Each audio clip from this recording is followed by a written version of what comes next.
have a really important question to start with. Okay. It's probably the most important question of your life, really. The chicken. Ooh, that's interesting. That will come in handy here. My question for you is, what is the optimal animal-human hybrid? Now, there's some... I had no idea that was coming, but it's just an answer to a lot of questions. But hold on, there's some rules here. We're using the 50-50 rule, which means 50% either half is human or animal. A couple of other rules just to get them out on the board while you're pondering this, because I know this is really important to you. Okay. We're using mermaid rules, meaning if you do, say, bottom half fish, you can breathe underwater. Like that's the innate ability for that animal to survive is just part of it. Okay. The other thing is we're using human rules, because if you choose, say, like an animal top half and it like is just dumb, you get human intelligence. So those things are prerequisites. Those are happening. Okay. So what's your choice? Are you going with a pretty typical like fish bottom, human top? It has to be humanoid. It has to be 50%. You got it. 50-50. All right. Well, I think this was already created by our Disney overlord Dave Filoni. The top half is Darth Maul. The bottom half is robotic spider legs. That's not an animal. It's a spider. That's like that just happens to be robotic. That's like out of the fan favorite Wild Wild West, starring Will Smith from 1999. That was on the script of a Superman movie that was supposed to be Nicolas Cage. Fun fact: you definitely saw his nuts. There's a scene in that movie where he's in the water fountain or the water thing. Nicolas Cage? No, Will Smith. Oh, he goes in with the very attractive female in the water. I keep calling it a water tank. It's a water fountain, water tower. Yes. Okay, And water tower. Yeah. The thing falls over and he goes to stand up. Well, it's an under the leg shot and you see his nuts. Oh. It might not be his. I mean, there was plenty of people that thought he was crazy, but in that movie, they can clearly see his nuts. He's nuts.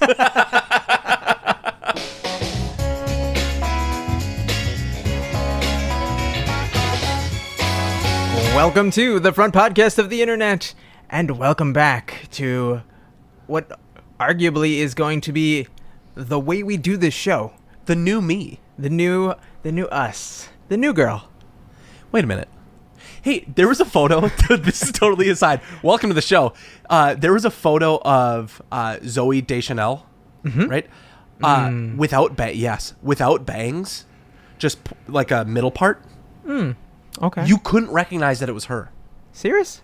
Yeah. Well, yeah. I mean, she's she's recognizable for many reasons, but she's incredibly recognizable because of her bangs. She bangs, yeah. Without that, she just looks like a pretty average Midwesterner. Oh, okay. Well, you still would, though. Oh, yeah. All right, quick follow-up to last week's crazy episode. I hope we still have followers after this, after that one. We have scores for the first week. We do. And if you missed that episode, while Scott pulls up those scores, last week we did the subreddit fantasy league, which we're going to do seasonally. So summer games are happening now. There's 6 of us. Winter games are going to happen when it gets cold and we get sad and we're always inside. And bored, yeah. Yeah. The thing that we missed in the last episode, or maybe I didn't make it clear on the chopping block, is that Scott and I are putting up $100 of our own money for prize money. If either of us idiots come out on top, which I know the scores from last week, we're just going to roll that money into the winter games. So we're never taking that money for ourselves. That prize pool gets even bigger. So if you can stump the Schwab, then the money will be yours. I've had some ideas for the Winter League, too. Maybe we make it a little bit different and try to attract a different crowd. Just kind of go all-out blitz. Yeah, we're very wiener heavy on this one. Yeah, we definitely would like some more diversity in future games, but it is what it is. So we'll just see what's happening this winter. Come holiday season 2021. But for quick notes, just to not beleaguer this anymore, I'm in first place. Willy is not in last. No. But yeah, I'm in first. Jason's in second. Willy's in third. Tony's in fourth. Ben's in fifth. And Nick is bringing up the rear. I think you and Jason were clearly going to be top performers. But speaking of things that maybe happened too soon and were terrifying to watch, this week there's a post from Humans Being Bros, which I don't know is a post I have brought up on this show before. I think we might have covered it one time, but Okay. it's definitely a sub that is great, but probably doesn't get a lot of recognition. So the post in question here is probably something you've seen throughout the week because it was fairly sensationalized. But it says bystanders at the Cherry Festival in Traverse City, Michigan, rushed over to stop a carnival ride from tipping over. Can you describe that video as you saw it? Yeah, if you've ever been to any fair or carnival, I mean, just last week we were talking about the state fair. This is a carny ride, like something that is packed up and trucked away to the next destination. When it's done, it folds out like a transformer, and it just kind of sits there. The ride is, I don't know, it goes in a loop-de-loop. It doesn't go upside down, but it's a stationary windmill type thing where there's like 30, 60 seats. It's kind of like bleachers attached to this arm that goes. It was the iconic ride at Mall of America back in the 90s. What was it called? I don't know. Such an icon. Yeah, you I mean, you sat in a set of bleachers and it rotated you in the like a clock. It's like a circle. It's round like a circle. Anyway, this thing was apparently not bolted down or not set up correctly, or maybe they just had too many people who were sitting on the wrong side, but it started to tip backwards. Yeah. So if you can imagine you're sitting straight and this thing takes you sideways in a circle, now imagine there's a new feature that wasn't advertised where the ride tips you backwards and you immediately start just shitting everywhere because that harness isn't going to save your life. No. So what happened was all of these people started running over, seeing that it was going to tip, and they just started standing on the opposite side or the guardrail. The fence, guardrail, yeah. and tried to weigh it down. And one person hopped on, and then a couple more, and soon this crowd of people just hopped on to try and weigh it down and be a counterbalance. The ride didn't look like it was stopping to me. Like, No. it was just kept going. Where was the operator? Where was the 16-year-old who was supposed to be watching these people? There's a reason I brought this post up. Because earlier this week, I saw a TikTok of the first half. And now on Reddit, we see the human being bro half. And I hadn't seen that until you and I sat down to record this. So What's this first part? the first part is the ride mid full spin as the thing is shaking back and forth like whoom, whoom, whoom, whoom, whoom. And the ride operator is turning around and looking backwards, seeing this thing. He yeets himself out of the picture. He panics. He jumps over the little guardrail that all the other bystanders go and stand on, and he runs. He takes off. And blew my mind. I was like, he just killed him. He could have just there's all of those carny rides have a red panic button. Have to. There was no anticipation of hitting the button. So what I think we watched was just the end of the ride. Oh, damn. Damn, because I was like, why doesn't this look like it's stopping at all? Yeah. Have you tried turning it off and back on again? Why didn't somebody go in the back and unplug it? It's just plugged into some generator. Yeah, it's just like some 240, 60 volt cord, just pull it. Oh, man. I wonder if that would have, stopped it at a worse spot, though. I don't know if it's just free rotation. There's pneumatics, there's hydraulics involved. Something. So briefly here, because we've been on this story for a while. If you haven't seen it, in the show notes, go watch the video. I'll try to find a good link that shows what had happened prior. Have you ever ridden on a ride that's either malfunctioned or something weird happened and you got stuck? I can't think so, no. I'm terrified of going on those rides just for their lack of structure and stability in the first place. I've only gone on a few, but I'd rather die somewhere. I'd rather die somewhere and somehow else. I think Scott would rather die eating the funnel cake outside of the ride than going on the ride itself. Yeah, definitely. I definitely was at Valley Fair, which is Minnesota's Six Flags. Yeah, I think it's owned by that company now. Yeah, because we're so prideful in the things that we have. Nobody wanted to rebrand it, so it stayed as Valley Fair instead of changing to Six Flags Minnesota. Take that, 7-Eleven. We don't have those. We have do. Come and Goes. We do. We have 7-Elevens now. We have 7-Elevens? Super America, bought by Speedway. Speedway, bought by 7-Eleven. So The Speedways are ipso leaving. facto, Yeah. Speedways are 7-Elevens? Mm-hmm. Well, if I can get a Slurpee, I'm all set. But I got stuck on the Venom. That was it. It was fun. Fun times. Scared the shit out of me. How long were you stuck? I mean, I was a child, so it felt like 30 minutes, but I was probably there for 5. And it must have scarred you. And now into adulthood, it's the opposite. It only lasted 2, but I thought it was 30. Speaking of things that stick with you as a child, this week in r/gifts, 14-year-old Zayla Avant-Garde became the first African-American winner of the Scripps National Spelling Bee. Actually, I don't know if it's Scripps. Yeah, it's Scripps. They're still the Is there sponsor. any other one? It's kind of like Jif peanut butter. It's Yeah, I mean, there's one brand. Jif, whatever. There's one brand. That's a bad example. I don't think there's a lot of peanut butter. I don't think there's a Cane's National Spelling Bee. They've got this on lockdown. But the word she spelled, Willy, was Mariah. Can you spell Mariah for me? Yes, Dora. Let me give it a shot. Can you use it in a sentence? Mm-hmm. This year's Spelling Bee winner correctly spelled the word Mariah to win the event. Can you give me its origin? The origin is r/gifts. Mariah. Murraya. You cheated. You have it pulled up. Just like last time. I'm going to turn this. You can't see shit. I would not have spelt it that way. I would have spelt it like Mariah Carey, right? Oh, yeah, I would have. Didn't even know that this was a word. Did you know the story of this girl, though? This 14-year-old? She's amazing. I've heard some things Unreal. After the fact, but what's her story? Do you know her origin story? I've seen some videos about it this week. She is currently working to be in the WNBA. Mm-hmm. She also holds, I think, multiple Guinness World Records. Whoa. For dribbling.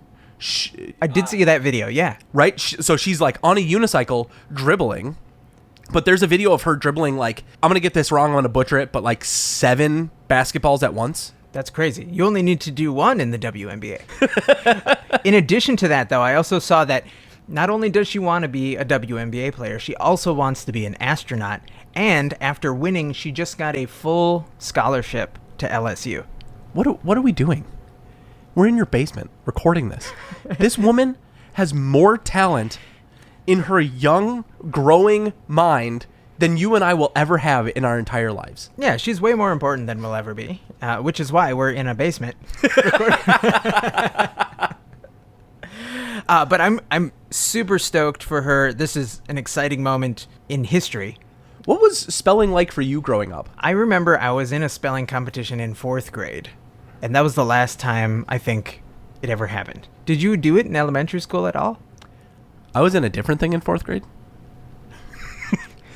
I was in that room that they take you away from English class to teach how to spell when you should already be there. I'm really great at math, but I listen to a lot of books.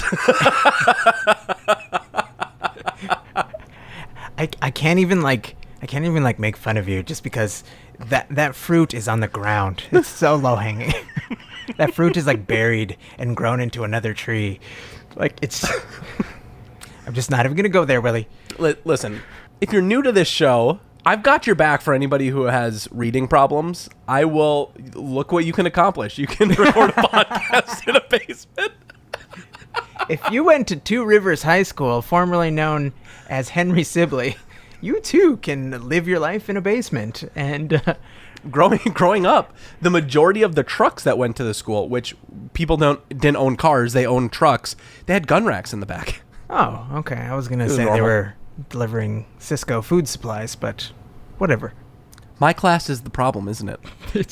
You were the children left behind.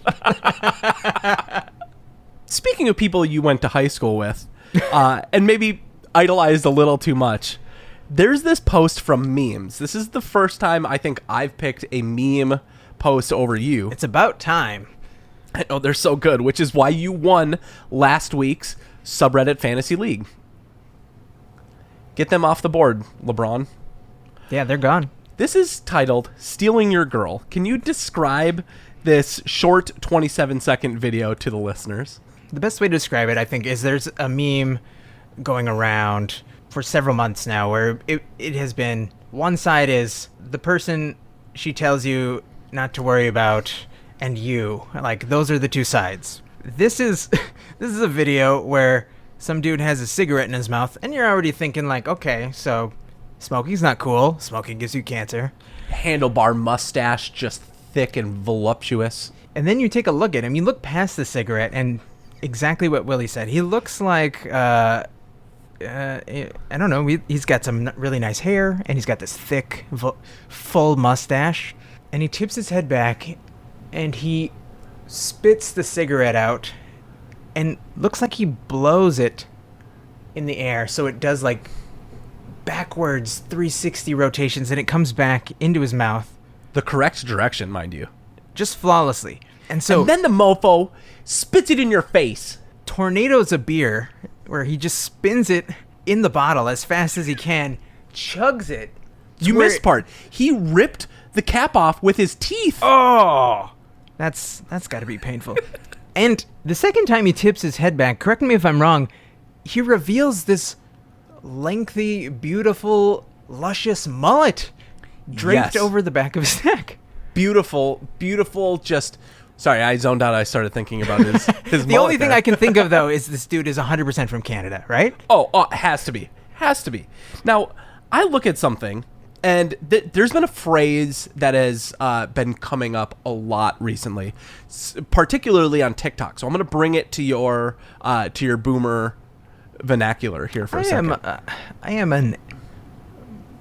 a millennial, all right? Listen, but I'm a geriatric millennial. Okay.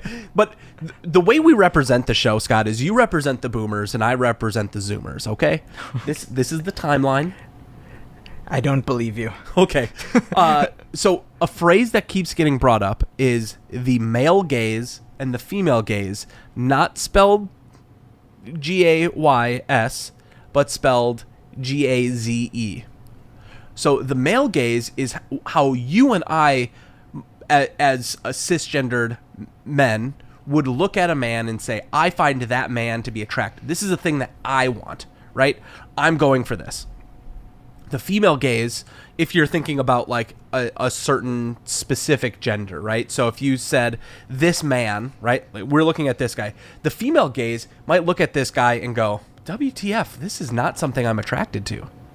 But we as men, cisgendered men, we look at this and go, that's our Tom Cruise. I will admit that I am jealous of his hair, but smoking and drinking, I can't support kids. No. Studies have shown that it's just not worth it in moderation. You have to do it all the time. I'm drinking right now. You're actually not drinking this week. I'm surprised. Well, if you can't hear it in my voice, I'm recovering from a cold. No. Oh, nope. Didn't have it. Didn't. Tested. I'm... Beat it. Positive. We're positive you didn't have it, thank the... No, but serious question.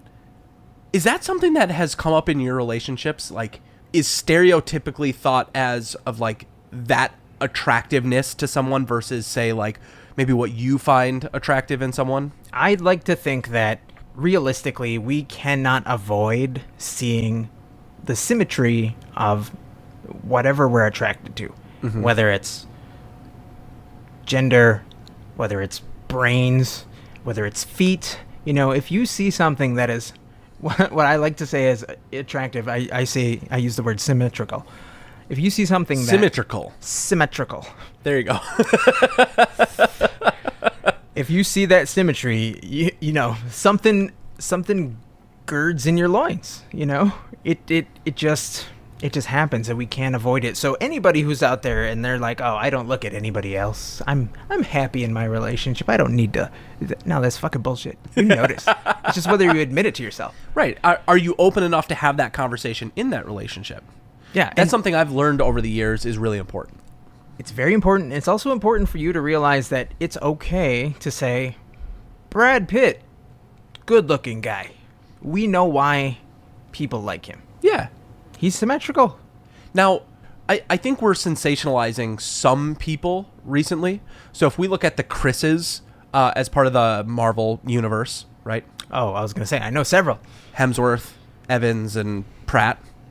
They carry a very atypical male gaze figure. Let's go with maybe the biggest example, Chris Hemsworth, right? Big arms, big pecs. Skipped leg day though. Him probably not. Well, I don't know. He We did. don't There's really see video. his legs, do we? There's video. Okay. But he's got that figure that maybe we idolize. We want that figure. Or that we're told we want. We are, right? We're told by other men. Yet, they're probably more attracted to RDJ or, say, Paul Rudd. Who? Who? RDJ?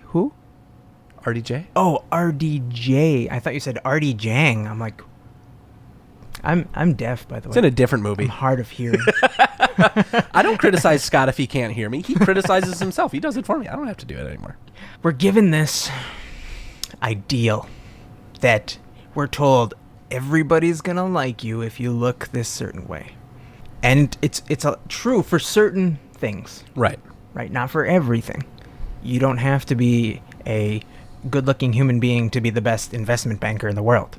I bet there's some real trolls on Wall Street, but they're rich trolls and they can do whatever they want.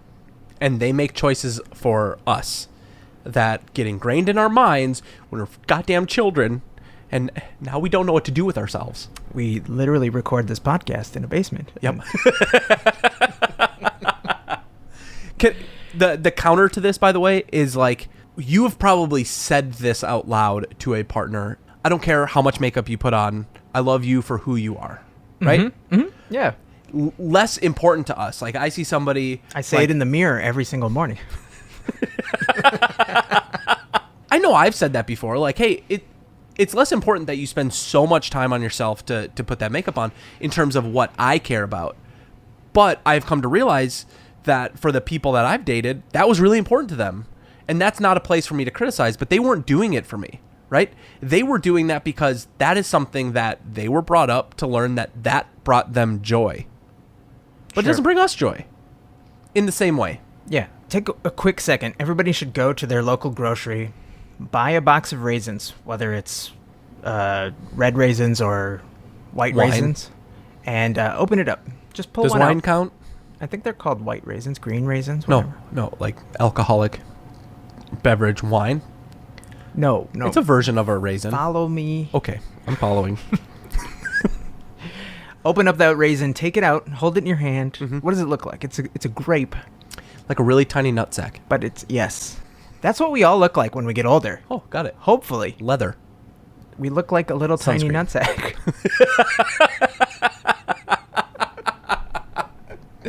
So don't let looks bog you down.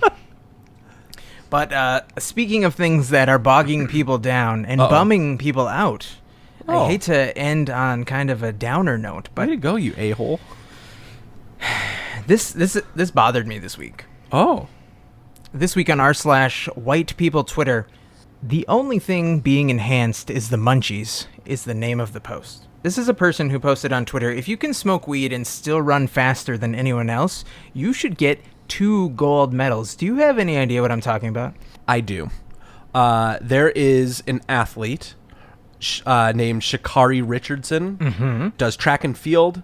She was in a qualifying round For the 100 meters for the Olympics. for the Olympics, and she won by a long shot. And then it came out that she did weed to calm herself because of some of the anxiety from doing these competitions.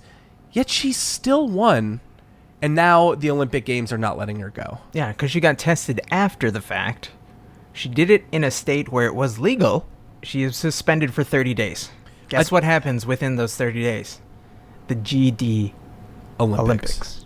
And the thing is so I'm reading this online here. Richardson rose to fame in 2019 as a freshman at Louisiana State University, running 10.75 seconds to break the 100-meter record at the national collegiate level. Where did she go to school?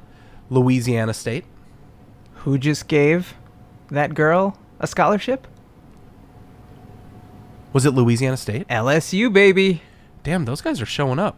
At what point are we going to... Like, if she was smoking a cigarette, could she do that? Is she allowed to do that? I mean, only if she blew it up in the air in backwards 360 and then tornado swug beer.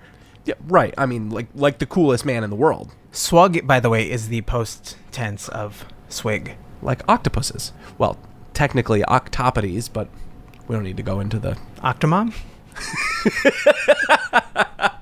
Whatever happened to her? I don't know. We'll save that for another day. Cannibalism. Children. All of them ate her. She's gone. That's what I would want to do. Top half human, bottom half octopus. I thought you were going to say top half octopus, bottom half octomom.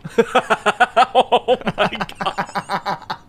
It looks the same. It's just it's just bulbous on top and it's just shitting out children at the bottom.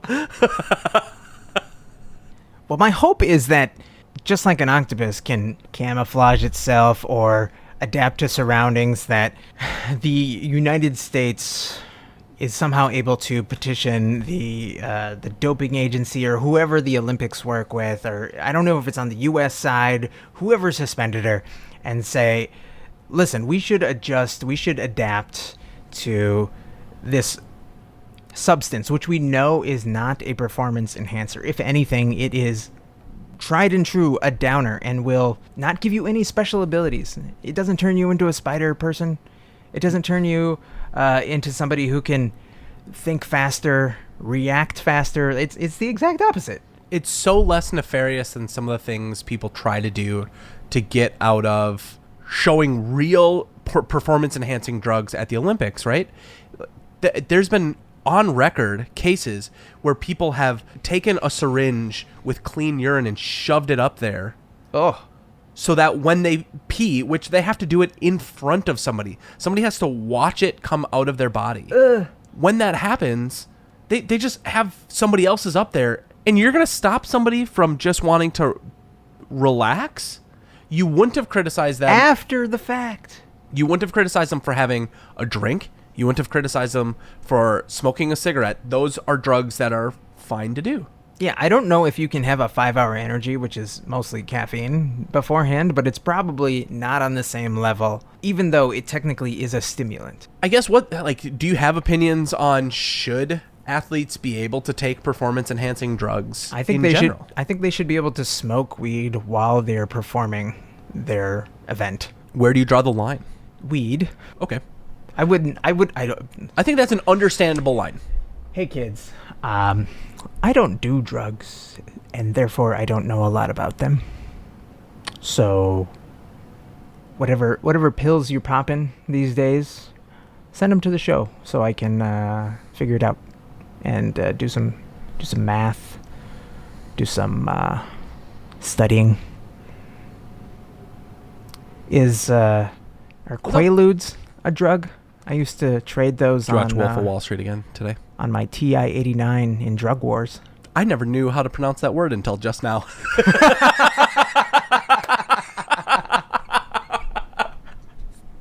Thank you guys so much for watching this week's episode. Seriously, though, if you are not watching the episode, I put a lot of work into it.